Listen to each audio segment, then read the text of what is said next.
La fixation du prix, c'est le point de départ de toute vente immobilière. C'est ce qui va déterminer toute la suite finalement. Où est-ce qu'on va positionner le bien sur le marché, à quel niveau de prix évidemment, mais aussi par rapport à la concurrence, par rapport à la typologie d'objets.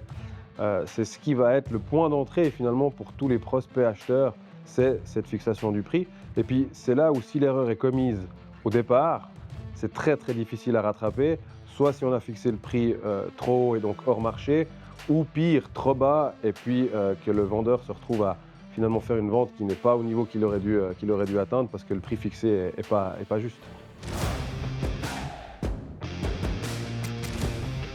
Alors, typiquement, le bien estimé trop bas, c'est la catastrophe, puisque le vendeur se retrouve à finalement perdre de l'argent et peut-être des fois même sans s'en rendre compte, avec un bien qui se vendrait à un prix qui n'est pas le sien, avec une vraie perte financière pour le vendeur.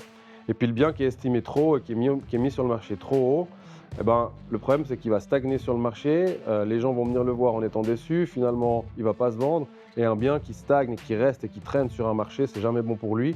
Et souvent, on se retrouve à devoir le vendre à un prix inférieur que le prix d'estimation de départ, puisqu'il a été grillé finalement sur le marché, alors que si on l'avait positionné juste tout de suite, le prix finalement vendu aurait été meilleur. Finalement, l'objet, s'il est bien positionné, il va trouver son public. Le public qui va venir visiter l'objet, il ne va pas être choqué par le prix. Donc en fait, on se retrouve avec des négociations qui sont de bien meilleure qualité, avec des gens qui sont satisfaits des deux côtés. Et puis c'est ce qui amène à faire des bonnes ventes. Et le grand gagnant, souvent à la fin, c'est le vendeur, parce qu'en fait, il vend dans un temps qui est celui qu'il avait souhaité, à un prix qui est dans la fourchette haute, mais qui n'est pas un prix surfait qui va potentiellement lui amener une moins bonne vente à la fin, parce que malheureusement l'objet a été grillé. Et puis surtout, qui n'est pas une mauvaise vente parce que le prix est trop bas, parce que c'était mal estimé, parce que le courtier qui est venu sur place n'a pas pris en considération tous les éléments subjectifs du bien, par exemple, ou ce genre de choses qu'on peut malheureusement voir sur le marché de temps à autre. Les estimateurs en ligne, c'est un outil, comme il en existe plein. Le problème de ces outils, c'est qu'ils ne se déplacent pas. Et un bien immobilier à estimer uniquement sur des mensurations, encore une fois, c'est un outil, ça va vous donner une fourchette de prix, mais souvent la fourchette, elle est extrêmement large. Pourquoi? Parce qu'en fait, on n'a pas pu intégrer la subjectivité qui va avec le marché immobilier.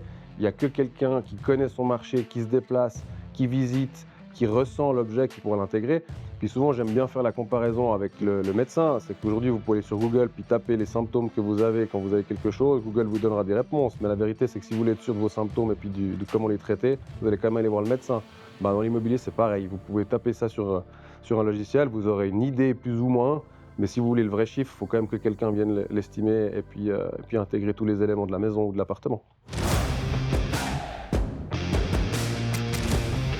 C'est toute l'intégration de la sensibilité finalement d'un marché immobilier que le logiciel il n'a pas. Le logiciel en fait il va faire des analyses qu'on appellerait hédonistes avec surface, volume, emplacement sur Google Maps, mais il ne va pas venir prendre en considération l'environnement ultra macro de l'objet. Dans les villes, il y a des aspects de quartier qui sont extrêmement importants, d'emplacement dans l'immeuble par rapport à la luminosité, des choses comme ça, qu'un logiciel ne va pas prendre en considération. C'est pour ça que finalement la fourchette dans le logiciel est large, parce qu'en fait, souvent le prix il est dans cette fourchette, mais est-ce qu'il est plutôt à droite de la fourchette ou à gauche?